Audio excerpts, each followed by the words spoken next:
வணக்கம். நான் Sachin Siva, physically challenged Indian cricket team captain. 16, 17, 18 வாரணாசியில் வந்து ஒரு கிரிக்கெட் டோர்னமெண்ட்டு டிபிஎல்னு சொல்லி நடத்தியிருந்தாங்க. அதில் தென்னிந்திய அளவில் தமிழ்நாட்டிலேருந்து 6 பிளேயரும் ஒரு மேனேஜரும், கர்நாடகாவில் 2 பேர், ஆந்திராவில் 2 பேர், கேரளாவில் 2 பேரும் மணிக்க எல்லா ஸ்டேட்டில் வந்து பகிர்ந்து தென்னிந்திய அணியாக நாங்கள் போயிருந்தோம். 18ஆம் தேதி மேட்ச் முடிஞ்சு. 19ஆம் தேதி எங்களுக்கு ட்ரெயின் இல்லை. அன்றைக்கி நைட்டு மிட் நைட்டு 20ஆம் தேதி விடிய காலையில் 1 மணிக்கு தான் ட்ரெயின், 1:10க்கு கங்கா கவரி எக்ஸ்பிரஸில் அந்த ட்ரெயினில் ஏறதுக்காக B2ல் எங்களுக்கு ஆர்ஐசி விழுந்துருந்துச்சு. எங்கள் 7 பேர்த்துக்கும் 4 சீட் வந்து ப்ரொவைட் பண்ணிட்டாங்க ஆர்ஐசியில். சரின்னு நாங்கள் வெயிட் பண்ணிக்கிட்டு இருந்தோம் B2ட்ட. சரியான க்ரௌடு, அதாவது எப்படின்னா ஒரு 5000 பேர் அந்த இடத்துல மட்டும் நிற்கிற மாதிரி ஒரு சூழ்நிலை.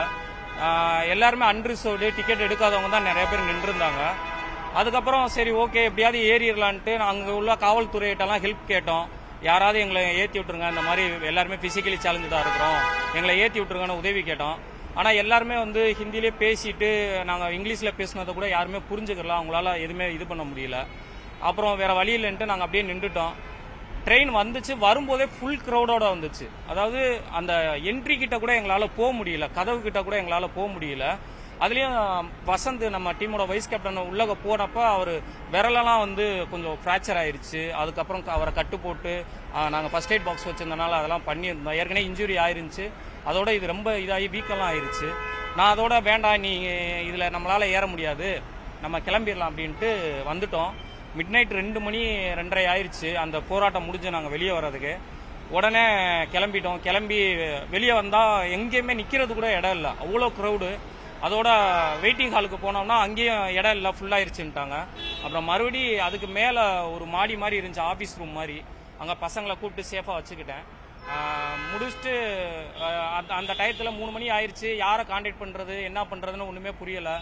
சரி ஒரு 3 மணி நேரம் ரெஸ்ட் எடுப்போம், யோசிப்போம். அதுக்கப்புறம்ட்டு விடிய காலம் 6 மணிக்கு தான் சமூக வலைதளத்தில் போட்டு மீடியா நண்பர்கள் எல்லாத்துக்கும் அனுப்பிச்சி விட்டேன். ஸோ எல்லாத்துக்கும் மிகப்பெரிய நன்றி. அதுக்கப்புறம் உடனே துணை முதல்வர் ஐயா மூலியமாக துணை முதல்வர் அவர்கள் வந்து தொடர்பு கொண்டு STATலேருந்து நம்ம மேகநாத் IAS சார் வந்து கால் பண்ணாங்க. சிவா, என் நம்பர் தான் உங்கள்கிட்ட இருந்துச்சுல, நீங்கள் கூப்பிட்ருக்க வேண்டியதானேன்னு சொல்லி சொன்னாங்க. இல்லை சார், மிட் நைட்டாக இருந்துச்சு, கொஞ்சம் நேரம் ஆட்டுன்னு பார்த்தேன், அதுக்குள்ளே கொஞ்சம் வைரல் ஆயிடுச்சு அப்படின்னு. ஒன்றும் பிரச்சனை இல்லை, நீங்கள் உடனே அங்கேருந்து கிளம்புங்க, ஏர்போர்ட் போங்க, உங்களுக்கு கை செலவுக்கு காரு புக்கிங்க்கு எல்லாத்துக்குமே நாங்கள் பணம் போடுறோன்னு சொல்லி 15,000 ரூபா பணம் போட்டு விட்டு வந்தாங்க. அந்த செலவெல்லாம் வச்சுட்டு நாங்கள் அப்படியே கார் எடுத்துகிட்டு நேராக ஏர்போர்ட் வந்து உடனே டிக்கெட் எல்லாமே போட்டு விட்டாங்க. ட்ரெயின் வர்றதுக்கு முன்னாடியே நாங்கள் இங்கே வந்து ரீச் ஆகிட்டோம். ஸோ தமிழக முதல்வர் ஐயா அவர்களுக்கும் உதயநிதி ஐயா ஸ்டாலின் அவர்களுக்கும் எங்களது மனமார்ந்த நன்றியை தெரிவித்துக் கொள்கிறோம். எங்கள் குடும்பமும் ரொம்ப மகிழ்ச்சியாக இருக்கிறாங்க, எல்லாருமே ரொம்ப கவலைப்பட்டுக்கிட்டு இருந்தாங்க. இப்போ எல்லாருமே சந்தோஷமாக இருக்காங்க, வந்து சேர்ந்துட்டோன்னு. கண்டிப்பாக நாங்கள் ட்ரெயினில் வந்திருந்தால் உறுதி சொல்லியிருக்க முடியாத ஒரு சூழ்நிலை தான் இருந்துச்சு. ஏன்னா நேற்று கூட 18 பேர் இறந்துட்டாங்கன்ற மாதிரி தான் இருந்துச்சு. இல்லை எல்லாருமே ஃபிசிக்கலி சேலஞ்சு, இவங்க எல்லாத்தையுமே பொறுப்பாக கூட்டு வரணுன்றனால கொஞ்சம் இந்த மாதிரியெல்லாம் ஆயிடுச்சு. ஸோ தேங்க்யூ ஸோ மச் எல்லாத்துக்கும். மீடியா நண்பர்களுக்கு மிகப்பெரிய நன்றி. நீங்கள் இல்லாட்டினா இது சாத்தியமே இல்லை. எல்லாருமே வந்து நிறையா சப்போர்ட் பண்ணி இன்றைக்கி முதல்வர் ஐயா அவர்கள் அளவுக்கும் கொண்டு போயிருக்கீங்க. இதில் நான் ஒரே ஒரு வேண்டுகோள் மட்டும் விடுக்கிறேன். ஒரே ஒரு வேண்டுகோள் மட்டும் நான் ஐயா அவர்கள்கிட்ட சொல்கிறேன். தேசிய லெவலில் தேர்வாகிற, போட்டிக்கு போகிற, அடுத்த மாநிலங்களுக்கு போகிற அனைத்து மாற்றுத்திறனாளிகளுக்கும் இந்த மாதிரி ஒரு ஃப்ளைட்டில் ஃபெசிலிட்டிஸ் பண்ணி கொடுத்தா கண்டிப்பாக நாங்கள் வந்து இன்னும் நிறையா சாதனைகள் பண்ணுவோம். ஏன்னா இந்த ட்ரெயின் பயணம் இது மட்டும் இல்லை, இதுக்கு முன்னாடி 100 தடவை எங்களுக்கு இது நடந்திருக்கு. டிசபிள்டு கோச்சில் நார்மல் ஏறிக்கிடுவாங்க, இந்த மாதிரி நிறையா பிரச்சனைகளை நாங்கள் பண்ணியிருக்கோம். ஆனால் அதெல்லாம் நாங்கள் வெளியே கொண்டு வரதில்லை. ஏன்னா வேறு வழி இல்லை, நம்மளோட ஏழ்மையின் காரணமாக நம்ம இதைத்தான் பயணம் பண்ண வேண்டியது இருக்குது, இப்படி தான் போக வேண்டிய சூழ்நிலை இருக்குன்றனால நாங்கள் அதெல்லாம் வெளியே கொண்டு வரதில்லை. இன்றைக்கி நடந்த கஷ்டம் ஒட்டுமொத்த, ஏன்னா எங்கள் தமிழ்நாடு கிரிக்கெட்டர்ஸ்க்கு மட்டும் நான் சொல்லலை, ஒட்டுமொத்த மாற்றுத்திறனாளிகள் விளையாட்டு வீரர்கள் அனைத்து விளையாட்டு வீரர்களுக்கும் இது வந்து மிகப்பெரிய ஒரு சவாலாக தான் நாங்கள் எடுத்து போய்கிட்டு இருக்கோம். பயணம் பண்ணுறது எல்லாமே நார்த் சைடு.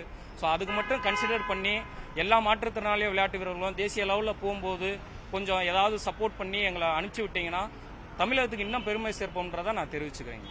வேற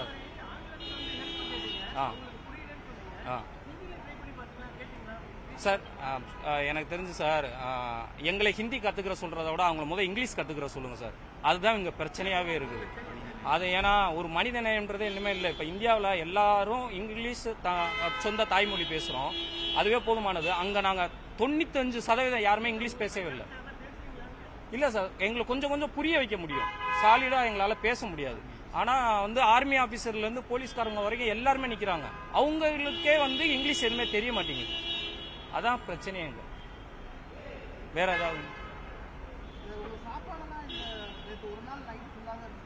ஆமாம் சார். சார் நைட்டு 10 மணிக்கு சாப்பிட்டோம். சாப்பிட்டுட்டு தான் நேராக ஜங்ஷன் போனோம். அதுக்கப்புறம் விடிய காலையில் நாங்கள் கிளம்புறதுக்கு முன்னாடியே எங்களுக்கு பணம் எல்லாம் போட்டு விட்டு சாப்பாடுக்கு, வெஹிக்கிளுக்கு எல்லாத்துக்குமே வந்து ரெடி பண்ணி கொடுத்துட்டாங்க. ஐயா அவர்கள் மூலியமாக பேசி ரெடி பண்ணி கொடுத்துட்டாங்க சார்.